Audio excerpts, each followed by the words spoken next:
Great. Thank you very much for inviting me. Thank you, Mr. Marakakis.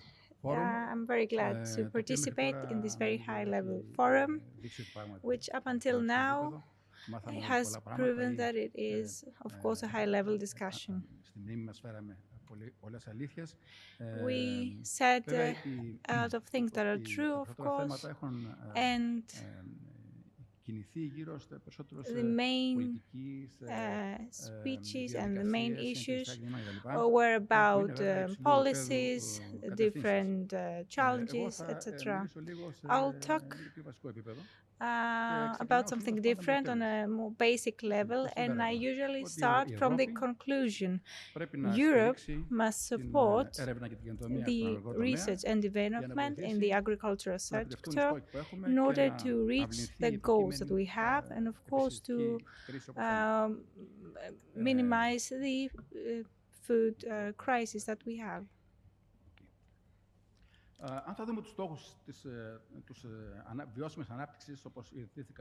Here are the Sustainable Development Goals. Most of them are directly or indirectly linked with the development of the agri-food sector.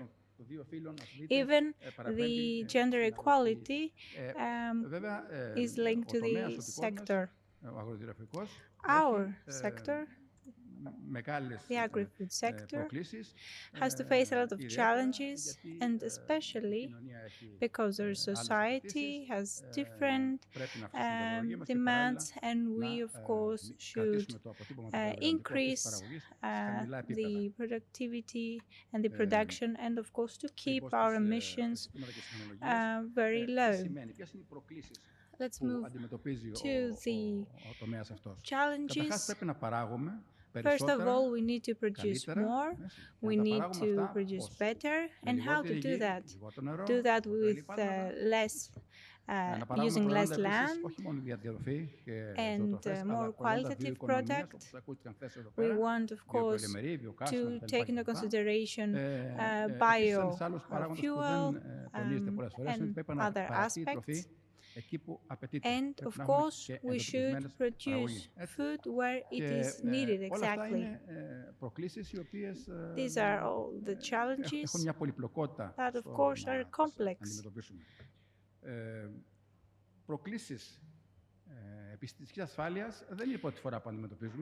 This isn't the first time that we have to face a food security crisis. During the 1950s,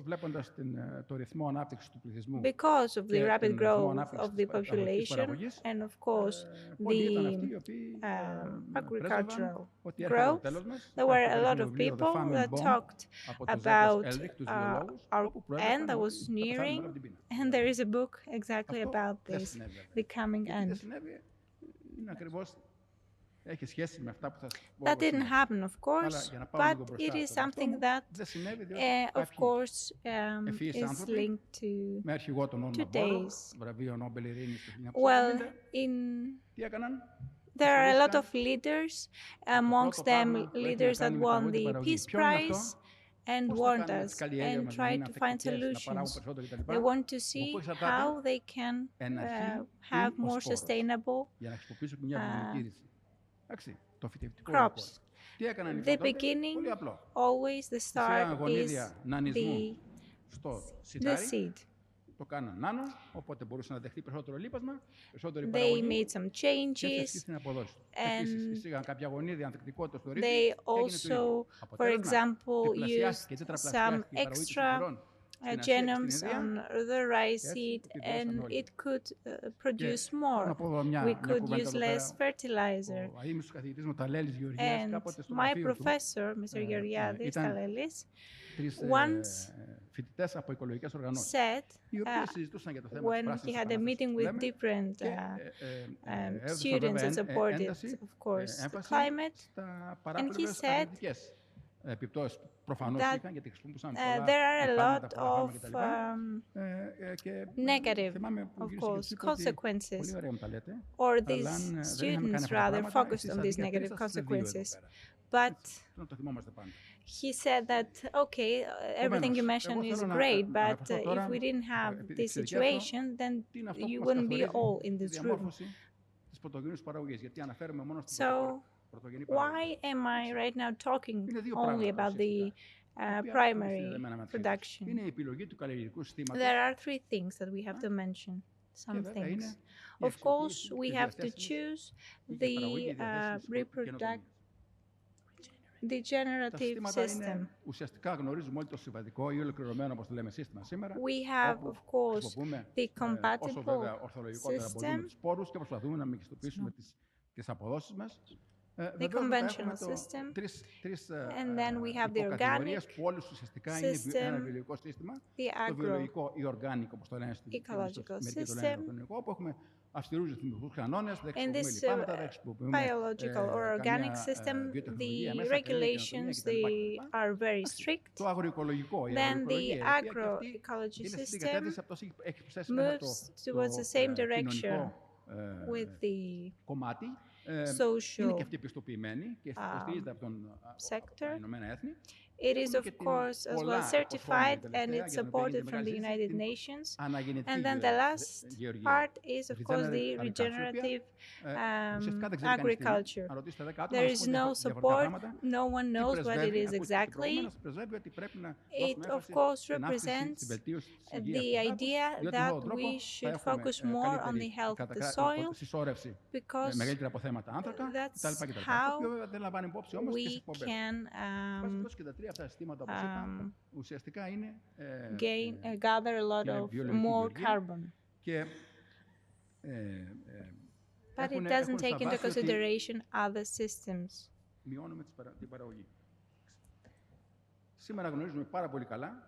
Today, we are aware that if we decrease our production, and this is going to happen only if we implement the systems as they are. We've talked about this, and many people have talked about this in the past, and organizations as well. These systems, when you look at them at first sight, they are very convincing. But without doubt, if we, of course, introduce them, we will see a very rapid decrease of the production. There are a lot of analysis done, there's a lot of analysis, meta-analysis done, and we did one last June, and we, of course, saw that the yields are 30 to 44% less in comparison to the other sectors. So we need to plant more than 38% extra, an extra 38% of the land to have the same yield.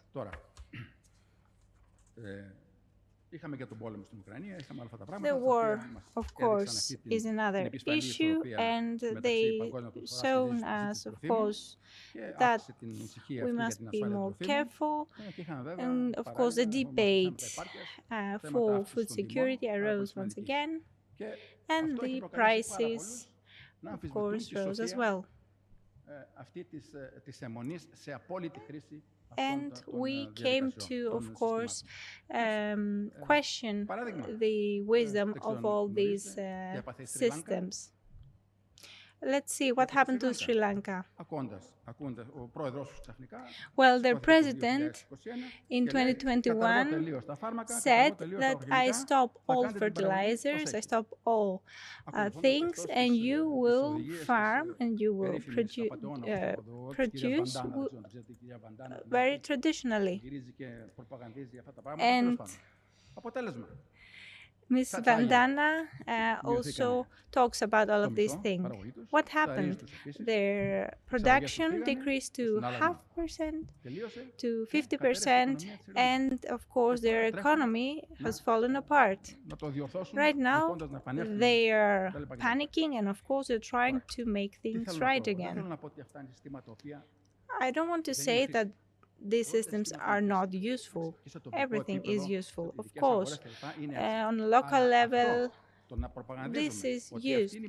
But if we're trying to say that there is only one right system and no other,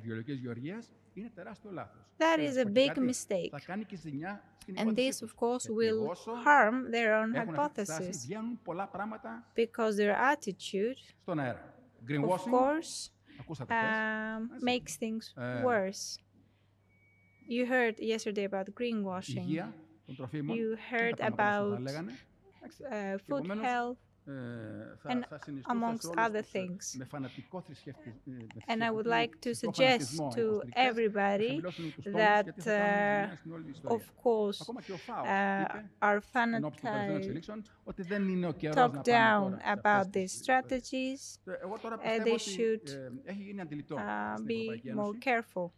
Everybody has understood, even the European Union, that it is also not very weird to say that this document did not talk about this goal of organic farming until 2030, the goal of 25%. There was a decrease, perhaps, even before the war in Ukraine happened.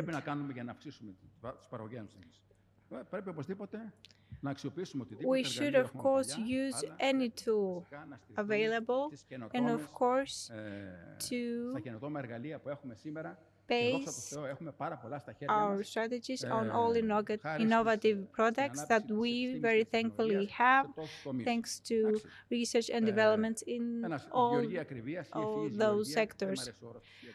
I don't like smart agriculture, but I don't like this term. We have smart, other things that are smart, but we've said that this tool can help us to save water, can help us to help less fertilizers. And once again, this is not the one and only solution. If we use this technology in the field, of course, it may do a lot of things wrong. We have to go out and make things right again. What did we want in the past? We wanted to have different varieties, compatible varieties.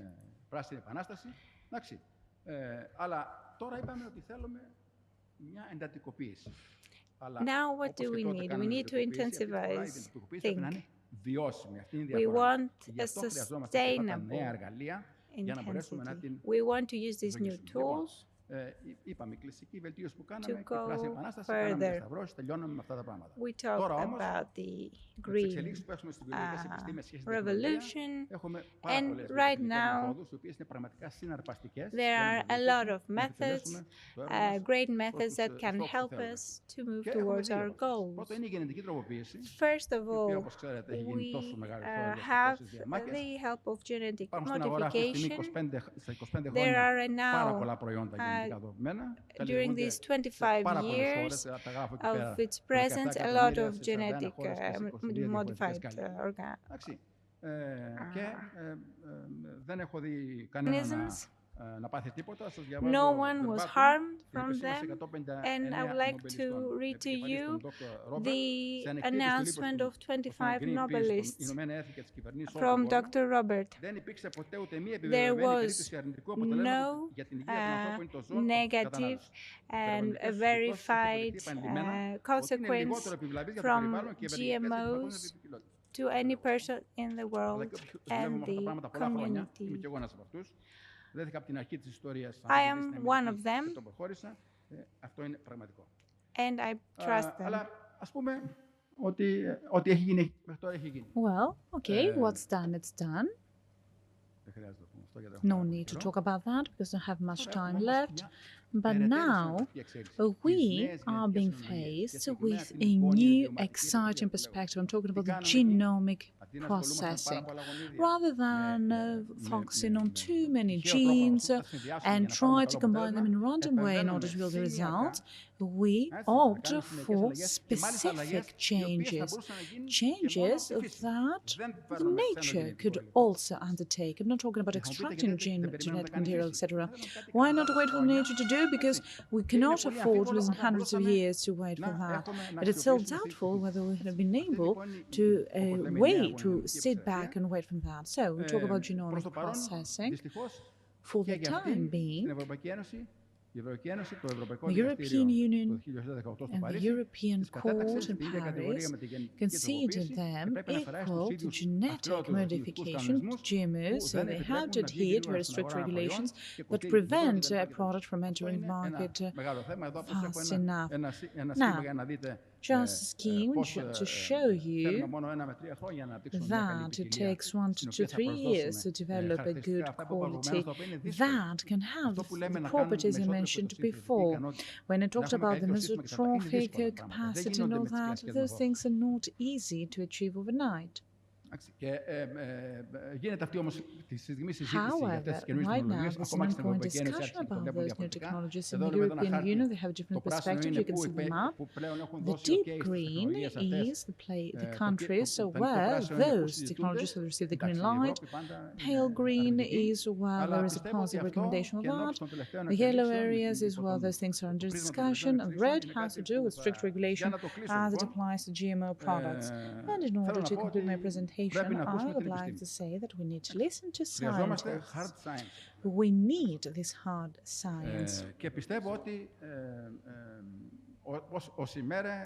I believe that over time this will be more easily comprehensible, and we, the European Union, will be able to capitalize on those wonderful results seen by research and innovation. Thank you so much.